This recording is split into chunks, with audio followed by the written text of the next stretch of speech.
Hello, hello. Welcome to Courage Becomes Her, where we connect and share real life stories. I'll talk with women whom I love and I'm inspired by, women who are experiencing life just like you and me. I'm excited for us to gather together and cultivate confidence, courage, and joy in life and work. I spent a lot of my life being with myself in a very comparative, judgmental way, wanting to change a lot of things or be better instead of really doing this kind of U-turn of just finding my own older, wiser self in here somewhere that is able to be with it all. That was Jenny Ward. Jenny is a lifelong Colorado mountain gal. She's a wife and a mom of two, a 7-year-old and a 5-year-old. She's also a former physician, and she's now a meditation practitioner. She also happens to be my sister-in-law for almost 22 years and is truly, genuinely one of my closest friends. I just love that she is joining us today for this conversation about how it is that we can steward ourselves well and take care of ourselves through a practice like meditation. Jenny opens up and talks about how the stress and the difficulty of her medical school residency led her to a place of needing some sort of an escape, and how that drew her to discover herself and to reconnect with herself through the introspective practice of meditation. She talks openly about how just spirit of self-criticalness and comparativeness and having struggles with fears and negative and anxious thoughts and insecurities were things that she really struggled with, and how her practice of meditation has really spoken into those and helped her to, one, be less judgmental of herself and to work through, some of those areas where she has been insecure and has struggled, as well as what it's been like to develop habits and disciplines that when those come up in the moment, she can really use those tools to kind of work through those situations. She talks about how it's, when she has a moment of feeling like she's not being a good mom, how she works through that using her meditation practice. I love in this conversation that we are able to share with you just several different ways of meditation and practices of meditation and how that might look like for you, whether you have 20 minutes or you have 2 minutes, and especially what that looks like during stressful times like the holidays. So I'm really grateful for you to join with this lovely conversation with my sister-in-law, Jenny.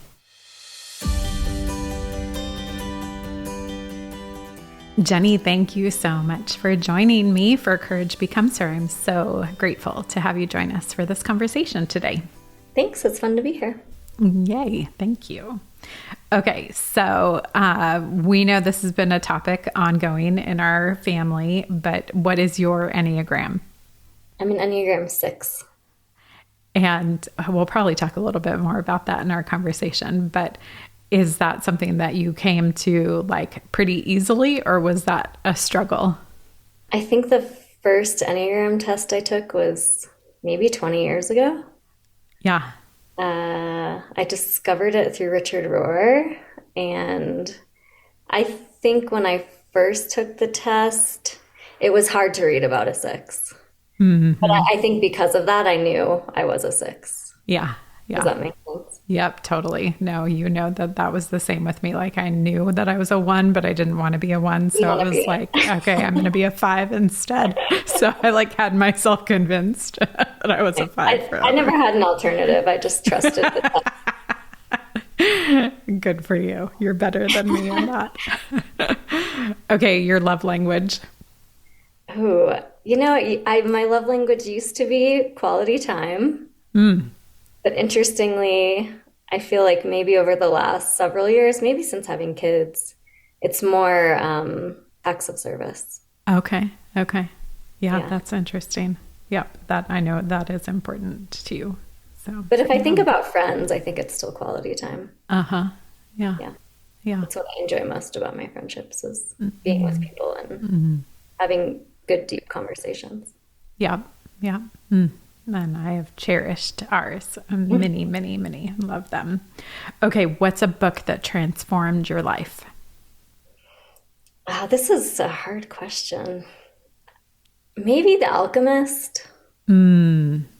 Uh, Maybe it's partly because I'm a six. I think it opened up this world where it was kind of, I find that story to be a story of kind of trusting your own wisdom, Hmm. kind of going inside and figuring out for yourself what your purpose is and what your voice is, I guess, who your voice is. Yeah. Does that make sense?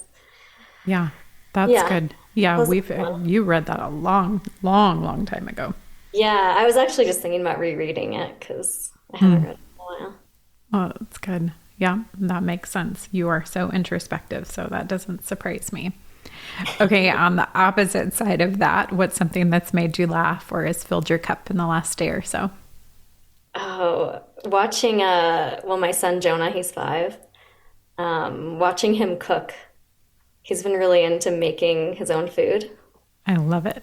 and he's gets so focused, and he's cracking eggs, and it's really fun to watch.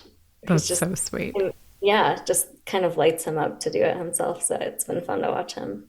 I love that. Yeah, I Yeah, think we got to see pictures of him making pancakes, and yeah, he he made made spaghetti or something also in the last yeah, week or so. I love that. It's so yeah, little fun. things, mac and cheese and Swedish pancakes. So good. Yeah, Good for him. Well, we might have a chef in the family. I hope so. That'd be amazing.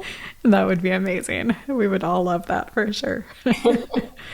Okay, what was the first concert you ever went to? I think it was John Denver, but I was um I was young, so I don't totally remember. What I think you'd mentioned that at some point in time that you thought that was it. Was that in somewhere in Colorado that you saw that? Yeah, because I grew up in Aspen and he lived there when I was young. Oh, So that's right. everywhere. Yeah. That's so cool. Definitely a very cool memory. What is your current obsession in any genre? Food, Uh, product, podcast, book, anything. well, let's see. I'm obsessed with my custom earplugs. Okay. I can totally see that being a thing for you. Yeah, That's awesome. they've changed my life. Where I did you get them? I sleep. I had to go to Denver to get fitted for them at an Okay. audiology clinic. Wow. They're amazing. Yeah. That sounds amazing. Yeah. And I can sleep through almost anything now. Good. That is a good thing for you. I'm happy to hear that. We Yeah. know that was a challenge. Yeah. James is snoring is gone mostly. Oh, so good. Yeah. Okay, last get to know you question. What's the best movie or show that you've seen of late? I feel like it's tied between Ted Lasso and Never Have I Ever. Oh my gosh. Yep. You Yeah. totally I'm love both of obsessed with those. Mindy Kaling too. She's a Anything, pretty yeah, smart gal. anything she does, I will watch it. Yeah, I really enjoy her too. Actually, you got me hooked on her, so thanks. Yeah. Oh, so good. So, I asked you to join me for this conversation to talk about meditation because over the last, I don't even know how many years, handful plus of years, you've really been on a journey of moving into a regular practice and discipline of meditation. And I've really just enjoyed like watching you as you've, kind of gone on this journey and learning from you as you now are almost a certified practitioner and are moving into the space of actually, teaching other people the meditation practices. So talk a little bit about like how, like what even got you started with meditation? Like why did you become interested in it? How did you become interested in it? Just a little bit of the history. So I kind of dove in to the deep end, I think. I was halfway through residency, my residency training, and it was really hard. Like I think, the hardest thing I've ever done. Hmm. I just, I felt so stressed and overwhelmed Hmm. during that time. So my director let me take a leave of absence. So I took leave of absence for 6 weeks, and I didn't really know if I was going to go back to my residency, and I knew I needed to do something really introspective, I guess. Hmm. So I looked into some monasteries, Catholic monasteries, but it was all, you kind of had to be your own support at a lot of these places. And so I ended up finding this Buddhist retreat, meditation retreat center in California called Spirit Rock, and just went for, I think it was 7 nights. I went on a Hmm. 7 day, 7 night, fully silent meditation retreat, and I had never Wow. practiced meditation. So it was interesting. Yeah. Like, I mean, the first 3 days of just being, I, I don't know, I feel like if you haven't done it, it doesn't really make sense, but it's just, they tell you not to read even. So Okay. there's just nothing to do except to sit with yourself and notice your thoughts. And the first 3 days were extremely hard. Wow. So, Yeah. but by the end of it, I did really have an appreciation for that practice. And I think, I mean, I didn't really get into my own regular practice after that, but I think that experience was really transformative. So I kept going back to Spirit Rock. And I think over time, Huh. after multiple silent retreats, I really was able to cultivate my own regular practice. That's so good. I love that. So, I mean, something that you and I have talked about is like not everybody is comfortable with introspection in the way that you are and the way that I am. And I think honestly, I've seen through coaching clients, like some people are absolutely terrified of it.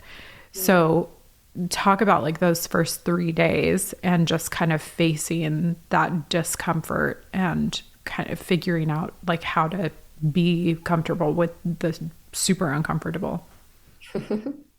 Yeah, I mean, I think I kind of went there expecting this space where I could escape. Mm, And I always come back to that quote. I don't know who said it, but it's wherever you are, there you are. yeah. You can't really escape yourself. And so, yeah, I just was left with a lot of thoughts of, what am I going to do with my life? What's wrong with me? Why can't I handle residency? Why is this so hard? Mm, Why am I struggling so much? Why do I feel so disconnected from myself? And I think I was hoping to kind of reconnect with myself, but I think in order to get to that place, I had to become aware of my repetitive thought patterns mm, that were maybe not so helpful, and become aware of kind of the ruminations that I had, but mm, not in a judgmental way, more which is what I love about the practices I've learned, is that they really, there's two wings. There's awareness of what's there, and then there's also this non-judgmental, kind of kind, compassionate friendliness that's mm. meet and accept what's there in a really compassionate way. I love that. That's so good.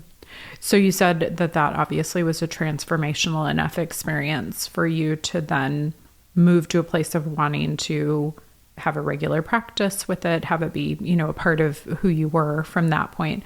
So like and I know you said you can't really fully understand unless you do it, but like what was that transformation that happened for you?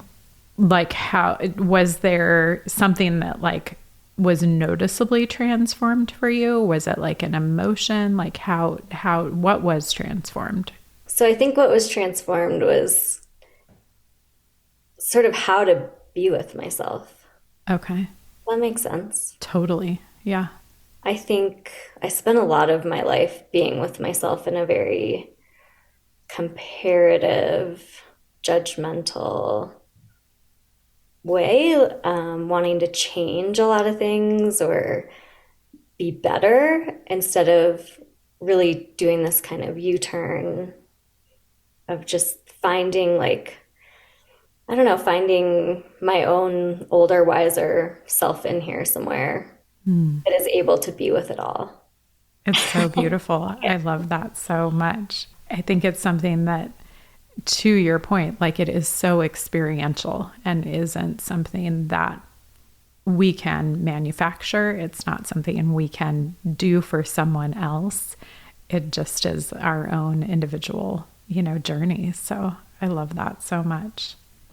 So you've been on this journey and now you've moved to this place of desiring to help others to, develop a similar practice. So talk a little bit about that, of like how it went for you from, something that you do for you to now, something that you want to be able to do with and for others. I think part of it is, I guess I left a career in medicine. And then I kind of had this period of time where I had my kids and they were little, and then my kids are getting older. So, my youngest will be in kindergarten next year. And I didn't necessarily, I guess for a while I didn't know if I was going to go back to medicine. And then I came to the realization that I didn't really want to go back to medicine. Mm-hmm. And so I was trying to figure out, I want to do something. I want to have some purpose. I want to give back to my community. And this is really just what I'm passionate about in my own life. So it felt really natural to look into ways of training to teach others. I love that. That's so beautiful.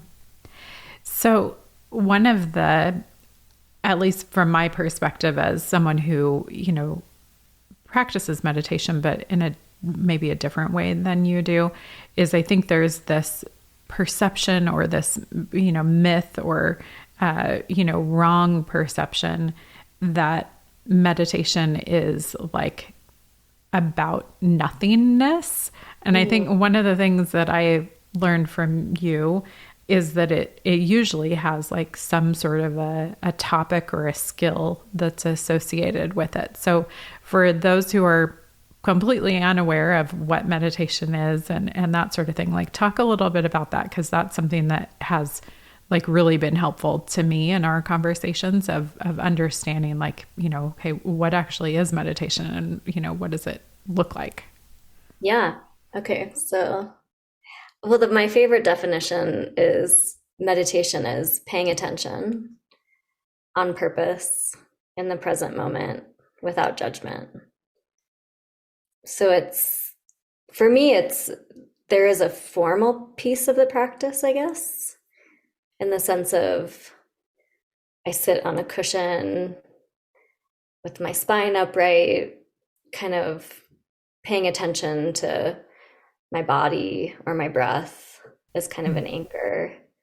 And then, whatever the form of meditation is, there's so many different skills in meditation or different ways to practice. But sometimes it is just being in your body. Because I think for me, I'm very much cerebral. I'm thinking all the time. I'm in my head. And so it helps for me when I'm sitting in silence and then I notice thoughts coming. And then I just, it's kind of like you see the thought, it's like a bus coming down the road and it stops and opens the door and I don't have to get on it. I just let it pass by and then come back to my breathing, connect with my body. And I just find there's kind of this freedom in it. So back to your question, I guess, about this idea that it's kind of, what did you say? Nothingness, like non-self, this idea of non-self. I would say, I think that's a really common perception, but I would say it's just noticing that the thoughts, the stories, that's not who we are. They're passing through us. Yeah. But there's this deeper sense of self that I can tap into, or deeper sense of love that kind of becomes, the more I practice, it's kind of like training a muscle. It's like the more I can do the formal practice and sit, then the more contact I have in my daily life with this kind of source of love and deep knowing, I guess. I love that. That's so good. Yeah, well, I want to dig into a couple of pieces of it. Okay. One of the things that has been really meaningful to me in hearing about your experience over the years is how you have approached some of your fears, like fears of your children dying or your husband dying or, other things like that. So like how in your actual meditation practice, again, like for somebody who doesn't necessarily know anything about it or little bits about it, like how has that shaped or informed, some or helped you with some of your fears? Yeah, I don't think I realized until I started practicing meditation how much the role that fear played in my life, actually. It's kind of like this, I think my fear is there's are the fears of losing my kids or the things that could happen or go wrong. But then there's also this sort of like insecurity part of fear and this sort of anxious part of fear that I notice. And I think I just listened to this podcast actually where there was a teacher, he was talking about, he calls them beautiful monsters. Maybe in the West, we would call them our kind of demons or the things that we wrestle with the most.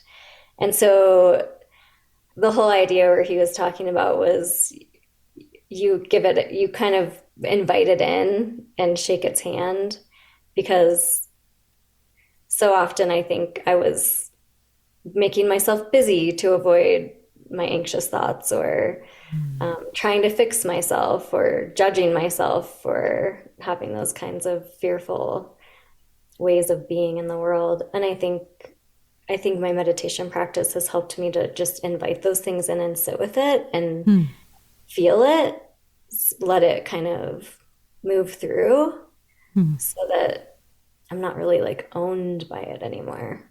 And also maybe it has something to teach too.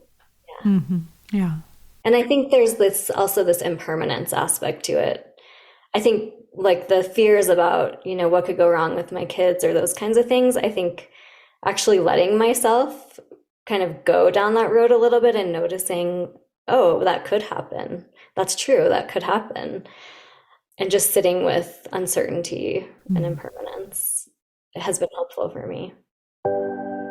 Hello, friends. Popping in super quick to this beautiful conversation with Jenny to remind you that today is Giving Tuesday. And for those of you who know me well or have been around for a while, you know that giving to organizations that are helping the poor and helping the marginalized is a huge part of my heart. So for today, for Giving Tuesday and we'll do through the end of this weekend, if you do a donation to an organization, I will match up to the first $500 of donations that are made through you, my friends and listeners.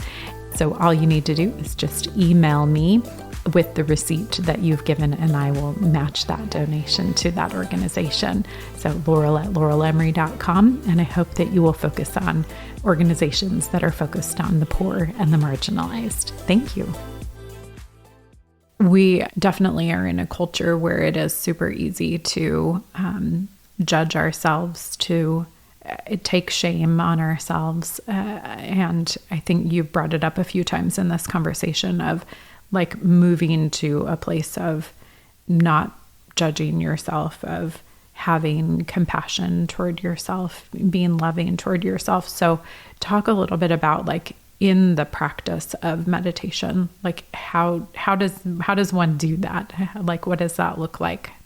So I guess I'd say two things. So in formal practice, it looks like, if you're sitting and doing a meditation, there's phrases that are traditional that are often used. So things like starting with self, just kind of, I often like to put my hand on my heart, even when I'm sitting in meditation, because it kind of creates this connection of body and mind, I guess. So, if you sit and put your hand on your heart and say, may I be safe, may I be deeply happy, may I be healthy, may I live with ease. So those are some of the phrases.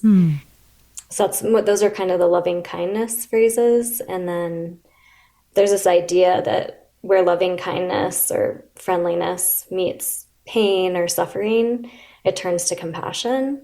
Hmm. So it might be if I'm having a rough day or I'm upset with myself because I yelled at my kid and I feel like a horrible mom, then I'll maybe do meditation or, I mean, I just come up with my own phrases often, but it's Sure. like just saying like, it's okay, I'm human.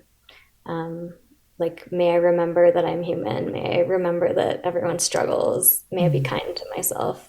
Hmm. May I accept myself as I am? So phrases like that. So Hmm. that's like more of a formal practice, I guess.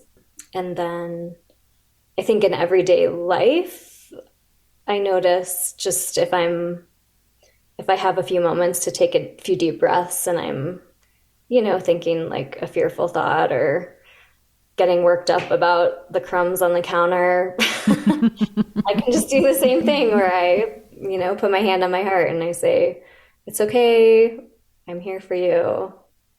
Whatever phrase comes to mind, like, may I have peace? May I care for myself in this moment? Hmm.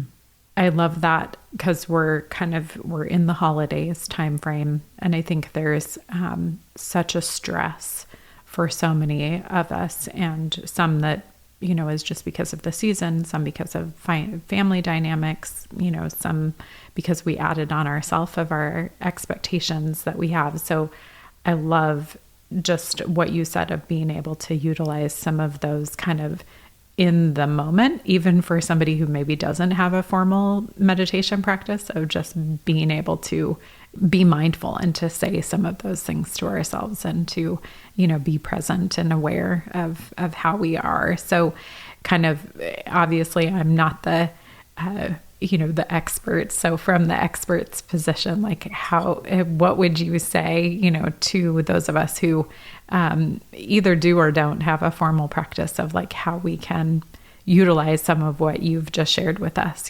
during maybe not just the holidays, but stressful times in general? That's a good question. I'm not an expert. I feel like the more I learn You about are. meditation, the more I know what I don't know. It's one of those things where you realize how deep it goes. Mm. But I don't know, I can just share my own experience. I know for me, at least during holidays, and if I'm hosting, especially, I get really stressed out by chaos Hmm. and lack of cleanliness. Yeah. It's just, I know that exists in me. And so, whatever the trigger is, I feel like we all have different triggers. Mm. But I think it's just helpful to even go in the bathroom or find a quiet moment and take a few deep breaths and, Mm. do that thing if it helps to put your hand on your heart. Or sometimes it actually helps me. I put my hand on my face or my Oh. neck because I hold stress there, Uh-huh. and just take a few deep breaths. And for me, what I like to do is imagine, okay, what would, my older, wiser self say to me right now in this moment? Mm. And just offer myself a few kind phrases. There is another great practice that you can look it up online. It's really simple but it's really profoundly helpful. Have I told you about rain practice? Uh-huh. Yeah. Yeah. But yeah, share what it is though. So rain practice, I think of it as kind of this way of befriending things that feel kind of messy, painful, difficult, Yeah. just or having strong emotions or being in a difficult situation. So rain is the R is recognition. So recognizing just what's happening right now. Mm. Can I see clearly just what's here?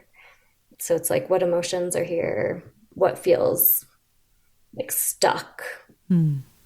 what feels sticky that I can't seem to want to deal with right now. Or just a recognition like, oh, wow, this is painful, this is difficult, or I'm feeling Mm. triggered, I'm Yeah. feeling angry. So recognize is the first step. And then the second step, I often just do the first two steps sometimes. The second step is allow or acknowledge. So instead of kind of pushing the, uncomfortable thing away, just allowing it to be there. Mm. So just as it is, kind of saying like Yeah. a gentle, kind of just like a gentle whisper of yes, let it be. Mm. This isn't going to stay forever, but this is how it is for me right now. Mm. That's so good. We do often think like it is like we feel like we're going to feel this way forever when it's like, okay, in reality, we know that it is, usually temporary, sometimes momentary. So that's good. Yeah. I think there's such healthiness in that. Yeah, yeah. Yeah, and then sometimes I won't do the full practice, like I said, but the next steps are investigate. So not really in a cerebral, mental way, but just more moving away from the thoughts and stories to like, oh, how does this experience live in my body? Can I kind of express with my body and my face how this feels right now and just let it be here? Or it might be an investigation of like, what am I not wanting to feel, or what am I believing, or what about this needs acceptance or inclusion. So That's so good. Yeah. and then nurture is the last step. It's just kind of making contact with that kind of vulnerable place and asking what that part needs and offering it that kindness, like I was talking about before, like the heart on your chest, or just kind of words of compassion, like I'm not leaving, I'm listening, I care, that kind of thing. I love that. So good. Well, and I mean, it goes back to you. I don't think you've said it in this conversation, but you've used the phrase skillful means and with me before. So just this idea of like, we are learning, we're building skills, we're building, muscles, so to speak, for ourselves that will, help us not just in the moment, but kind of as we move along. So it would talk just a little bit about that, of just, kind of the skill building element of it. Yeah, I mean, that was a big realization I had, I guess. I think why meditation has really been so helpful for me is because I was really drawn to these sort of mystical Christian traditions, people like Richard Rohr and James Finley and Teresa of Avila. And I don't know, there's a lot of great, wonderful teachers out there. And they kind of just, they're wonderful. And they talk about contemplative prayer in this really beautiful way. And at the same time, I didn't find there was much teaching on how to actually do that, because you just go, we're used to, I think, in the West offering prayers and using a lot of words and making requests, and then someone's telling you, no, just sit silently and let, this source of love or God or whatever you want to call it be present with you. And that's great. It's just, for me, I needed not really tricks, but just like guidance. Like, how do you do that? How do you sit with yourself? How do you sit and listen in without getting lost in thoughts, without, what do you do with emotions? What do you do with, these things that come into your experience when you sit in silence? I love that. It's just been so helpful for me. And there's so many different practices that I feel like help me at least to want to come back to meditation over and over, because I'm not just sitting and trying to like get to this, abstract place. This abstract place, I guess. Yeah. No, I love that too. And I think even again, our meditation practices look different, but that, I think ultimately that is the goal, right? Is to have it feel like it's something that is true and meaningful, and like that we can, like actually latch onto something rather than have that abstractness to it, or, feeling like we're just, in this place of randomness. So I love that for sure, of how you've explained that. And I think it's different for each of us. And that's what's beautiful in it, of just, we're each being able to be mindful of, what it is that we need, and that the areas that we need to grow or to develop. So I love that. Yeah. So what does it look like for you? Can I ask? Well, I think that's so interesting. I think it's similar to what you've talked about, of how you, when you're teaching to someone else, of, having something that is guiding you, like a talk or an area that you're focusing on, like, a skill that you want to learn. So for me, it's doing something similar, but usually, guided through like a scriptural word study, so if I want to say focus on compassion, then it's, kind of looking at examples of compassion from a biblical perspective. Like, where did we see Jesus being compassionate? Where did we see other, representations of compassion taking place? So I think it's very similar. We're again kind of arriving at the same or very similar destination. So yeah, makes sense. Yeah, I love that for us. So good. So anything else that you would share with our friends who are listening of just, maybe somebody's curious about meditation, like what else would you share? I think the biggest thing that is coming to me at the moment is just to start small. I find it really hard when someone expects, if someone says, I want to start a meditation practice, and then someone says, okay, just, meditate 20 minutes in the morning and 20 minutes at night. I mean, that's a huge ask, I feel like. Yeah. So when I teach classes, I mean, I haven't taught that many. I'm just still in training, but I just tell people to start with even a few minutes a couple times a week. Because it's kind of like you wouldn't go to the gym after not exercising. Yeah. And just start lifting heavy weights for an hour. You start, you kind of ease your way into it. And I think the experience is better if we kind of just take off a little small bite versus trying to jump into the deep end. Although I didn't follow my own advice over long ago, 12, 15 years ago.